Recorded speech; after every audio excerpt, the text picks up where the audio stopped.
Hello, my name is Ruta and I'm emotional well-being coach, practitioner and holistic womb healing enthusiast.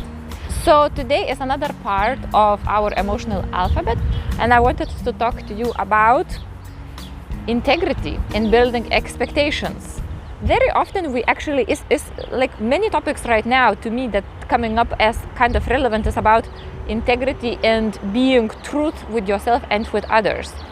So something that takes a great pressure away is if we have realistic expectations of other people and of ourselves.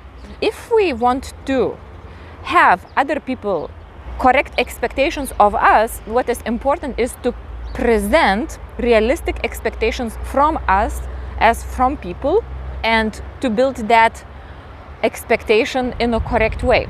So what does that mean? That actually takes a lot of courage because lots of us, especially if we are in a spiritual field, most of us, we want to be like a nice people, good people, kind people, people who are understanding, empathetic. And the worst thing for many of us is actually appear as like, oh, she's actually not nice, unpleasant, or rude, or bad person. Bad person is the big keyword.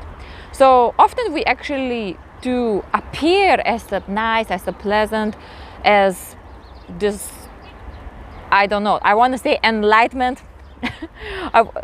For example, some people have this image of a spiritual and emotionally aware person who's very understanding and very, let's say, empathetic with everything. We avoid to communicate our true feelings and also our true character.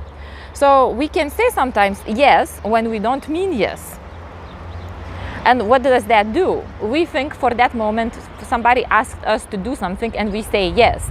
We actually didn't want to do that thing, but we said yes because we didn't want the other person to be disappointed in us. But what happens later, for example, we do that thing because we already promised. That's one case scenario. But we don't do it genuinely because we wanted it. We do it because we promised. Or we decide on some kind of like an excuse and justification and we don't do that thing. And then we are seen as unreliable person, or we sometimes can end up disappointing other people because we said we're going to do something and then we don't do it. So a great rule to avoid to do that is actually be, first of all, empathetic with your own feelings. So when we are interacting with other people and there is something that we don't actually want to do, we can find a way to say that no, we don't actually want to do that thing. And you know, it doesn't have to be done in a kind of unkind or horrible way. Like, no, I don't want to do this. Don't ask me this. We can say no, and we can still be empathetic when we say no. So we can reject with empathy, we can decline with empathy, and like that we can actually maintain our integrity.